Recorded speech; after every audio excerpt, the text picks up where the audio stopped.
कायम गेटकेन चालू ठेवला. त्याच्यानंतर आपण एक शिष्टमंडळ घेऊन असतो. MD साहेबांना निवेदन दिलं. तेव्हा सुद्धा दादा, माजी चेअरमन राज्यवर्धन दादा, गोखले साहेब हे सगळे हजर होते.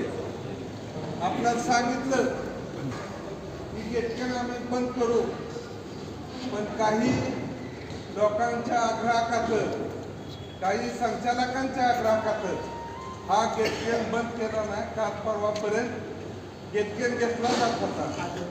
मित्रांनो, आपल्याला चुकीची माहिती दिली की गेटकेन घेतला, गेटकेन बंद केला, गेटकेन बंद केलाय.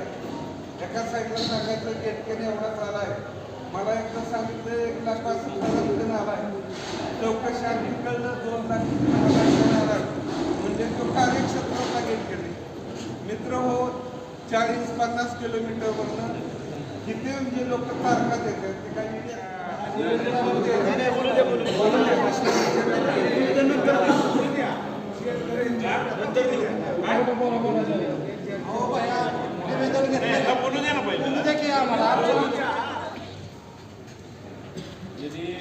15-20 दिवस अनेक शेतकऱ्यांची मला रोजची सरासरी काढली तर 15 ते 20 फूल मला येत होते शेतकरी. मग त्यात काहींचं म्हणणं यायचं की बाया आम्हाला पैसे मागतात 50 रुपये टनाने, काही जण म्हणतात एकरामाला आम्हाला 5,000 रुपये द्या. काही शेतकऱ्याचं फोन येतात की 10 दिवसात नसली तरी तुमच्या ऊसात नाही झाले, ऊस पेटवल्याशिवाय आम्हाला ऊस आणता येणार नाही, आम्ही आणणार नाही. आणि महत्त्वाचं म्हणजे ट्रकवाली काही काही सभासदांना जाणीवपूर्वक सुद्धा त्रास देत होते.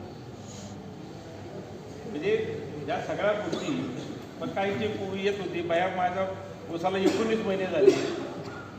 परिपत्रप्रमाणे जर का बघायला गेलं तर आज माझ्या आता 20 महिने झाले आहेत. अजून ऊस आमची 15 सालची ऊस 83-032 अजून आमचा गेलेला नाही. त्या कोराड्यासारख्या ठिकाणी दुर्दैव आहे की कोराड्यासारख्या ठिकाणी सभासदांना तिथं उपोषणाला बसायला लागलं. हे संचालक मंडळ 100% विसरले की ह्यांना वाटते हे निवडून आले स्वतःच्या ताकदीवर आले. हे विसरल्या की कृती समिती त्यात होती. ज्यावेळेला आपण मागे इलेक्शन लढवलं होतं त्यावेळेला 100-150 मतांनी आपला पॅनल फक्त पाडला होता. दुसरं इलेक्शन लढवलं त्यावेळेला 1,000-2,000 मतांनी पडला होता. आता पॅनल का पाडला मला वाटते काही सांगायची गरज नाही. कारण कारखान्यावर आपल्या 20 ते 25% सभासद असा आहे की बाजारी पडायची. आणि या संचालक मंडळाला आतापर्यंत पैसे दिल्याशिवाय मतं मिळत नाहीत ही त्यांना माहिती. आणि निश्चित आता आबा म्हणतात की मला मी निश्चित माझी चूक मला 100% मला मान्य आहे की मी त्यावेळेला तुमचा आग्रह करला की बाबा आपण बिल करू, दादाला साथ देऊ वगैरे वगैरे आणि चांगल्या पद्धतीने चालू वगैरे वगैरे. पण निश्चित आजची परिस्थिती जर का पाहिली तर 100% बेकार आहे. माझ्या पुरतं जर का सांगायचं म्हटलं तर सभासद बंधूंनो लक्षात घ्या, जवळजवळ 70-80% माझा ऊस गेलेला आहे दीड महिन्यापूर्वी. माझ्या घरातला माझा थोडा काय फक्त राहिलेला आहे. हे मुद्दा मी काय सांगतोय की हा जो मोर्चा आपण काढतोय हे सामान्य शेतकऱ्यासाठी आपण काढतो. हा काय माझ्या फक्त नाही, मला काही घेणं देणं नाही. शेतकरी कृती समिती मला वाटते 2003 पासून आपण काम करतोय. ते शेवटपर्यंत आपण निदान जे आहे तोपर्यंत तरी हे आपलं काम चालणार आहे. सभासदांची दखल घेण्याचं काम हे कृती समितीचं आहे. तर आता हे मी तुम्हाला हे का बोलतोय की आता इथं MD आहेत तिथं, त्या MDला काय त्या कुठली कमिटी VSI कडनं उत्कृष्ट काम केल्याबद्दल बक्षीस मिळाले. 15 दिवसात मला वाटते 2-4 पेपरमध्ये फोटोन बिटो यायला लागले. अरे MD साहेब तुम्हाला काहीतरी लाज वाटायला पाहिजे. तुम्ही कुठल्या ह्याच्यात तुम्ही स्वीकारता? तुम्ही जे परिपत्रक काढले हे हा परिपत्रकाप्रमाणे अंमलबजावणी काम करायचं कोणाचं आहे?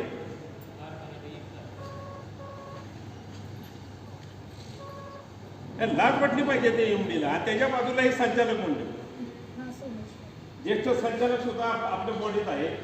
अरे ते सुद्धा तुम्ही बोलत नाही. मला तर माहिती अशी मिळते की काहीतरी आता खांदेपाल्यात पैकी दादा म्हणतात आमचं चौकं. अरे मी होतं ते खांदेपाल्यात घेऊन नव्हतो. तुम्हाला आम्ही जर का निवडून दिले म्हटल्यानंतर तुम्ही संचालक बोर्डाने त्यात काम केलं पाहिजे. संचालक मंडळ दिसत नाही त्याला. आज सुद्धा 500 ते 1000 टन ऊस येतोय गेट ना. मगाशी कोणतरी म्हटलं ते बरोबर आहे. ऊस सुद्धा येतोय तो काळा ऊस येतोय.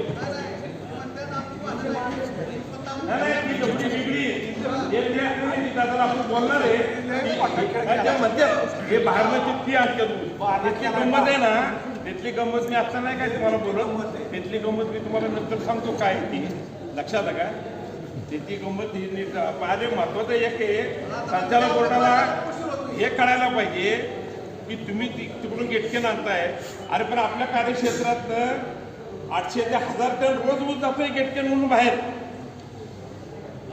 त्यामुळं माझी तुम्हाला पहिली विनंती अशी आहे, मी 4 शब्द बोलण्यापेक्षा सभासदांनी आपापले जे काय कारण आहे, तुमच्या अडचण काय आहे, तुम्ही कुठं तुम्हाला त्रास झाला आहे, कुठं होतोय, मग पैशाच्या संदर्भात असेल किंवा ऊस जाळून आणलाय त्याच्या संदर्भात असेल, ज्यांचा ऊस जाळला आहे त्याच्या कारखान्याने 50 रुपयांनी कमी केलेला असेल, काहीची वशिला बाजूने 15-7 ऊस ठेवलाय, ओळखीच्या माणसाचा ऊस न्यालाय, जे काय तुमच्या अडचणी तक्रारी असतील त्या तुम्ही इथं मला वाटते बोललं पाहिजे, बोलावं की जेणेकरून संचालक मंडळाला कळू द्या, एमडीला कळू द्या काय. आणि एक नक्की आहे की निवेदन जे आपण आहे देतोय ते संचालक मंडळ आणि एमडी यांनी इथं यावं, निवेदन स्वीकारावं. महिना 1.5 महिन्यापूर्वी एक चांगल्या ह्याच्यातनं आम्ही तुम्हाला सांगितलं ऊस बंद करा घेतले, तरी त्याच्यात काही फरक पडलेला नाही. जे मोठ्या प्रमाणात ऊस येत होता तो फक्त कमी झाला. पण आज अखेरपर्यंत आजही 800 ते 1000 टन ऊस एकटेचा येतोय. तेव्हा आता मी जास्त वेळ काय तुमचा कोणाचा घेत नाही, फक्त वर्तनी प्रत्येकाने एक जणांनी उठून बोलावं. आणि आता मला वाटते चेअरमन असतील, संचालक बोर्ड असेल, एमडी असतील, ते ऐकून घेतील. तेव्हा एक जणांनी उठून आपलं म्हणणं काय ते म्हणतात. उपस्थित असलेले पंचक्रोशीतून आलेले आपले सभासद मित्रांनो, ज्यावेळेस लागणीचा हंगाम चालू 15/6 असेल, 1/7 असेल, ज्यावेळेस आपण पिपरं टाकतो 2 दिवस लेट झालं तर लगेच आपल्याला चिडवायची तारीख देतो ही चुकीची लागण झाली. परिपत्रकानुसार त्यांनी आपल्याला सांगायचं त्यावेळेसच लागण झाली पाहिजे. आपण करतो कसं तरी पाणी उन्हाळ्यात नसतं, पावसाळ्यात तर चालू नसतो.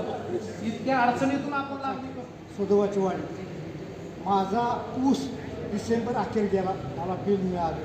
परंतु मी ऊस माझ्या क्षेत्राच्या शेजारी वाटेसाठी केलेला होता. मी कारखान्यात आलो तेव्हा शेजारचा ऊस तुटला आहे, मला वाट दुसरीकडनं नाही. हे म्हणले 100 रुपये कट होते त्यांना माझं 31/7 त्याची, पण 31/6 माझी. लकी ड्रॉमध्ये त्याचा नंबर लागला 182, माझा लागला 700. मग हा लकी ड्रॉ किती तोट्यात आहे बघतो. त्या शेतकरी अधिकाऱ्याने त्यांचा फोटो काढून आणायला सांगितलं. हां, कसा तोडायचा त्यांचा ऊस. मी माझा सांगतो, मोठीपणा म्हणून सांगत नाही. माझा ऊस 85 टन इकडे भरतोय, 2 एकर ऊस गेला. आता ती लेबर म्हणते ऊस माझा निघते, वाढ नाही, पैसे द्या. काय करायचं? खराब आहे ऊस, त्याचा तुम्ही फोटो काढून आणायला होता खाली बोलवून घ्या की मग पोर्शन आणि ऊस जोरात आहे, त्याचा ऊस पैसे देऊन तोडायचा. नेमकं शेतकऱ्यांनी काय करायचं?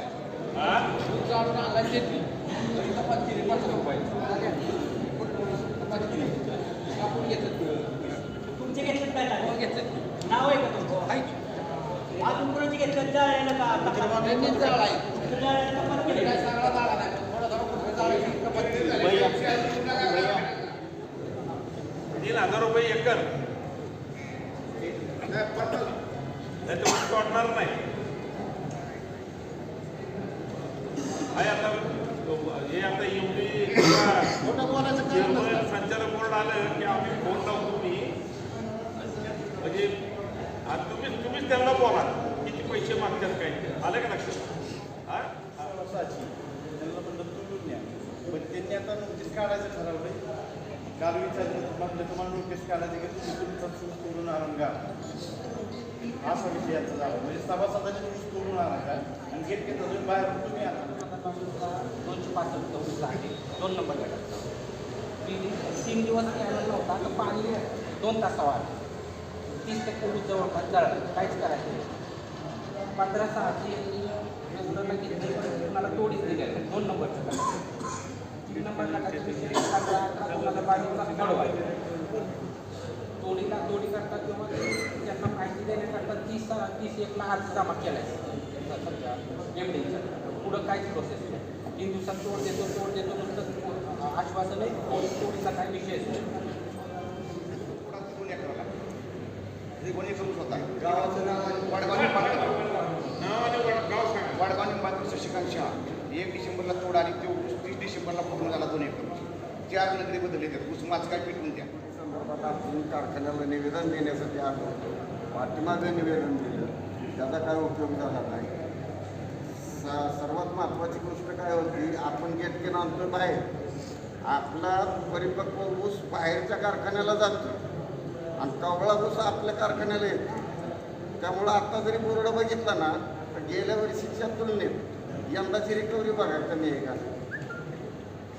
जी ह्या दिवसात जी गेल्या वर्षी रिकव्हरी होती ती कमी आहे. पण हा झाला प्रश्न एक. दुसरी वस्तुस्थिती की गेल्या वर्षीपासून ऊस तोडणी करताना अगोदर पैसे घेतल्याशिवाय ऊसाला पैसा टाकत नाही. बऱ्याच जणांना अनुभव असेल मला द्यायला येत नाही. मी काय लांब नाही एक गटातच आहे माझा ऊस. फक्त गेल्या वर्षी मी माझ्या दर ट्रिपला एका खेपाला 100 रुपये त्यांना दिले. नाहीला होता 15 दिवस पैसे देत नव्हतो. यायची जायची शेवट चिटवाय म्हटले मला कसं बी करा द्या म्हणलं तर थोडंफार पैसे आणि घ्या.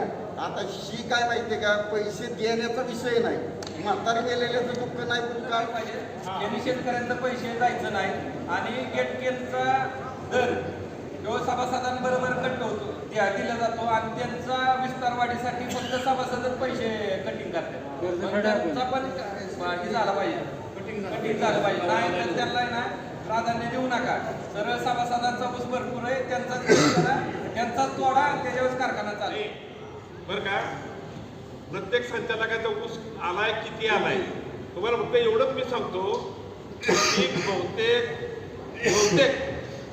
थोडाफार एक 10% 20% सोडा तर 70%च्या आसपास सगळ्यांची ऊस आली. संचालकांचं असं म्हणणं होतं की आम्ही जे गेटकेन सांगितलं गेलं त्या गावातलं गेटकेन आला पण आम्ही सांगितलेल्यांचा गेटकेन आला.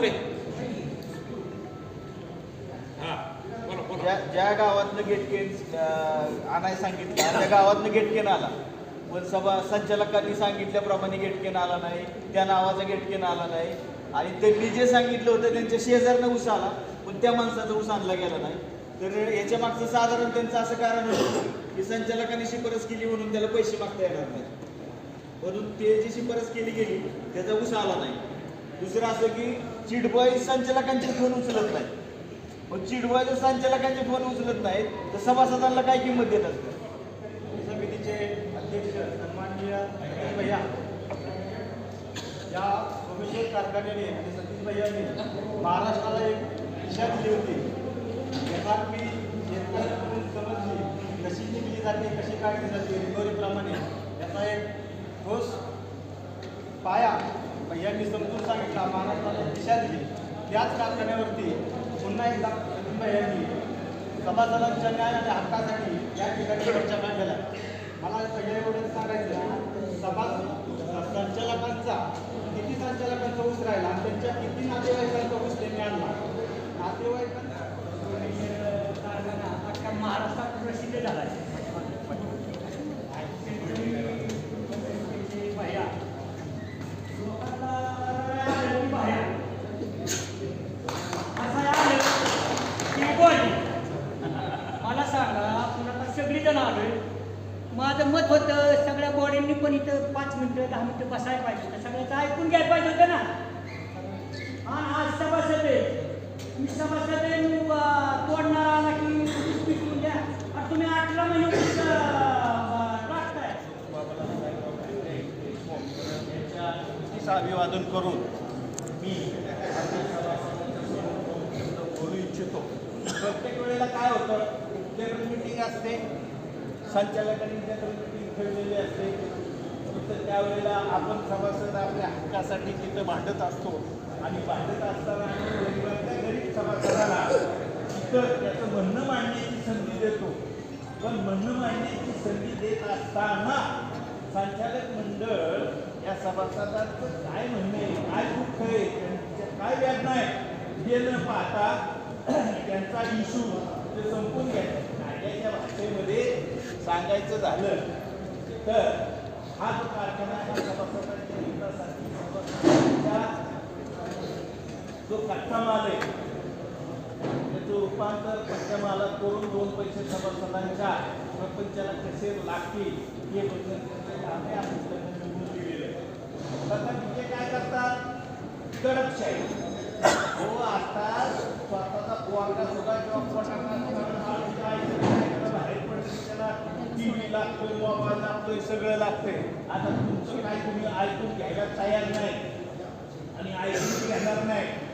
दुसरी गोष्ट अशी जाता सांगतो संचालक मंडळाला वाटत असेल आणि कुठली गोष्ट आम्हाला निवडून दिले तुम्हाला हत्तीला सुद्धा अंकुश हत्ती जरी आपण म्हणतो दिसला तरी त्याला अंकुशनी दाबावता येतं तसं तुम्हाला सुद्धा दाबावता येईल आणि या सभासदांच्या आडी अडचणी या प्रत्येकाच्या व्यथा आहेत आणि सभासद बंधूंना आम्ही त्यावेळेला सांगतो आणि सतीबाई या सुद्धा पोट किरकिरी बोलतात ठीक आहे एका दुसरा शब्द त्यांच्या तोंडून आपला शब्द जाणं साहजिकच आहे माझा सुद्धा जातो आपल्याला सुद्धा एखाद्या मुलांनी आपल्या घरच्या माणसांनी एखादी गोष्ट बोललं तर आपल्या कुंडून सुद्धा ही नैसर्गिक प्रवृत्ती तुम्ही तसं वाटून घेऊ नका की बाबा सतीबाई असे बोलतात तसे बोलतात ठीक आहे एवढं सगळं करत असताना आणि म्हणत नाही का मी खुशमगिरी करत नाही त्यांचे सुद्धा माझे संघर्ष होतात मी वेगळ्या पार्टी वेगळ्या पार्टी 2 महिन्यापूर्वी आपण निवेदन एमडीला दिलं एमडीनं त्याच्यावर काय निर्णय घेतला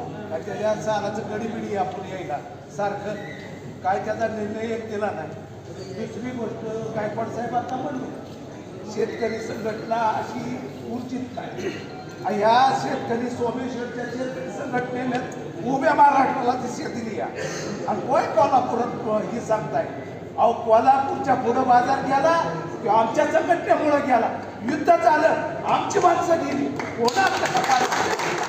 समिती आणि कोविड कारखान्याच्या पीडित सभासद या ठिकाणी आपण पीडित हा शब्द आवर्जून का वापरला खरोखर आपण पीडित मंडळी सगळे आहे म्हणून माझी एक विनंती सर्वांना ही प्रत्येक वेळेचं गाणं इथं गाण्यापेक्षा जर तुम्ही ऐकत असेल ते जसं आता त्याने आधारे सांगितलं महाराष्ट्र कृती समिती सोमेश्वरची कृती समिती फार भक्कम कृती समिती माझं एक मत आहे प्रामाणिक की बाबा ह्यांच्यापाशी तर गाणं सारखं सांगून ते ऐकत नसतील ह्यांचं कोण असेल त्यांनाच आपण एक सारून या ठिकाणी त्यांना जा विचारलं तर काय हरकत सभासद पोलीस बांधव पत्रकार मित्र गेल्या वार्षिक सर्वसाधारण सभेला आपण सगळ्यांनी पाहिलं एक काही विशिष्ट वर्ग एका साईडला जामीन करून बसवला जातो त्यांच्यापर्यंत विषय ऐकतात का नाही तर देव झाली त्या वार्षिक सभेला 2-3 मुद्द्यावर बोललो शेवटच्या महत्त्वाच्या विषयावरती चर्चा सुरू असतानाच राघू पाटलांच्या विषय वाचले मंजूर करतो मी एकटा माहितीवर होतो तुम्ही बघितलं असेल आज सुद्धा पुढे तुम्हाला दाखवी नामंजूर करतो माझा एकट्याचा आवाज किती पोचणार आहे सभाच्या पद्धतीने लक्षात घ्या आता सुद्धा या कारखान्याने प्रचार दौरा गावाची नावं 10 वाजता निंबून 18 वाजता माळीमाळा खंडोची 12 वाजता मग 2-4 महिने 6 महिन्यांनी तक्रार निवारण दौरा समस्या निवारण दौरा म्हणून तुम्ही का नाही काढतो 2-4 महिने काम केलेलं आहे 5 वर्ष. आणि माझं काम असं आहे, जिथं अन्याय होईल तिथं विकास पवार येणारच. आमच्या गावात कुणाला पण विचारा तुम्ही, माझे वैभव गायकवाड आहेत सरपंच, त्यांना किंवा या बारामतीतल्या जेवढे युवा सरपंच असतील यांना सगळ्यांना माझा अनुभव आहे. जिथं अन्याय होईल तिथं विकास पवार हा येणार. आणि ह्यांनी आता सुरुवात केली, आम्ही त्यांचं बघूनच शिक्षण केलं. आता मी कुठल्या पक्षाचं काम करत असेल, काय करत असेल तो विषय वेगळा आहे. पण जिथं अन्याय घडेल, आता या सभासदांना मी सगळ्यांना एकच सांगतो, कुणीही जिथं अन्याय आपल्या घडतो शिवपूर घालून कुणी बसायचं नाही. अन्याय जिथं घडलाय आपसा पाय आहे, पाह्यांबरोबर आपण सगळ्यांनी यायचं. जिथं आपलं काही अन्याय सभासदान होतोय, आता काम मला बरेच लोक सांगतील माझं म्हणून काही त्याने आपापल्या वेदना मांडल्या, अत्यंत पौष्टिक सगळ्यांनी वेदना मांडल्या. आणि ह्या वेदना घेऊन गेल्या 1 महिन्यापूर्वी सतीश भाईंच्या नेतृत्वाखाली आपण MD साहेबांना भेटलो. आणि MD साहेबांना त्यावेळेस गेटकेन बंद करण्याचं आपण निवेदन दिलं. MD साहेबांनी आपल्याला आणि सर्व संचालकाच्या वतीने गेटकेन बंद करण्याचं. पण त्यावेळेस गेटकेनचा आकडा किती होता आपण निवेदन दिलं त्यावेळेस, आणि आज किती? म्हणजे आपण निवेदन दिल्यानंतर सुद्धा 50-50 हजार टन गेटकेन का आला, त्याचं पहिलं उत्तर MD साहेबांनी या बॉडीला. आणि ते उत्तर देण्यासाठी त्यांना खाली बोलवा आणि ही घ्या. नंतर ते बऱ्याचशा सभासदांनी कारखान्याच्या ऊसतोडीच्या बाबत जे काय त्रास झालाय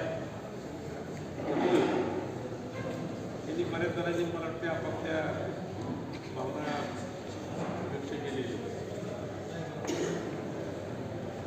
आता हे करत असताना बरेचशा सभासदांचंही म्हणणं येते की बाबा एक आक्रमक भूमिका तुम्ही घेतली पाहिजे. 100% मी त्या मताशी सहमत आहे. मगाशी मी म्हटल्याप्रमाणे निश्चित माझ्याकडनं एक मोठी चूक झाली ती मला मान्य आहे. ती कृती समिती त्याला मतदान केलं, आपण एकत्र लढू याप्रमाणे तुम्ही ऐकलं. त्याच्यामुळं हे जे आता संचालक मंडळाची निवडून आले साधारणतः 17,000-18,000 मतांनी आले की जे याच्या अगोदर ह्याच्या आयुष्यात कारखाना स्थापन झाल्यापासून कधी एवढी मतं मिळाली नाही. आता तेच चेअरमन त्यातले काही संचालक बाहेरपैकी म्हणताना अशी म्हणतात आम्ही आमच्या स्वतःच्या ताकदीवर आलो. म्हणजे आता या लोकांना काय बोलायचं हा खरं म्हणजे माझ्या पुढे सुद्धा प्रश्न आहे. किंवा मागे कोणतरी म्हटलं की यूट्यूबवर चेअरमन काहीतरी म्हटले दिशाभूल करतात, कोणतरी आता म्हटलं मला हे अशा पद्धतीने जर का चेअरमन बोलत असतील आणि कृती समितीचं कारण नसताना जर का नाव बदनाम करत असतील तर मला वाटते 100% आपल्याला ह्याच्यावर गांभीर्याने विचार करावाच लागेल. लक्षात घ्या, मागल्या वेळेला आता संजय खानजी म्हटले हे बरोबर आहे की महिन्यापूर्वी साधारणतः मला वाटते हे आपण निवेदन दिलं तर अक्षरशः संचालक कोर्टाने निवेदन कृती समितीचं मला वाटते ते ह्याच्यात टाकले, टपरीच्या डब्यात टाकले. उत्तर आज झालं तुम्हाला हे फक्त काय तुम्हाला माहिती असावं म्हणून करतो.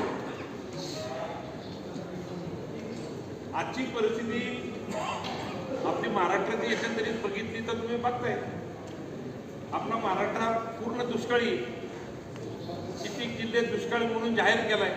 मला वाटतं पुणे जिल्हा बी आपल्या त्यात आहे वाटतं. लक्षात घ्या, महाराष्ट्रातले जेवढे कारखाने प्रत्येक कारखान्याचं क्रशिंग यंदा कमी होणार आहे. पण सोमेश्वरने ह्या वर्षी बाकी इतिहास घडावा. लक्षात घ्या, गेल्या वर्षी 12.5 लाखाच्या आसपास काहीतरी क्रशिंग झालं. चेअरमनमध्ये काय म्हटलं ते मुळीच्या कार्यक्रमाच्या वेळेला अजितदादा वगैरे होते त्यावेळेला गेटकेन आणतोय आणणारे वगैरे वगैरे. तुम्ही जर मराठी रोकटोक न्यूज चॅनलवरती नवीन असाल आणि तुम्ही जर या चॅनलला सबस्क्राईब केले नसेल तर या चॅनलला सबस्क्राईब करा आणि या व्हिडिओला लाईक आणि जास्तीत जास्त शेअर करा. ताजे अपडेट पाहण्यासाठी पाहत राहा मराठी रोकटोक न्यूज चॅनल. धन्यवाद.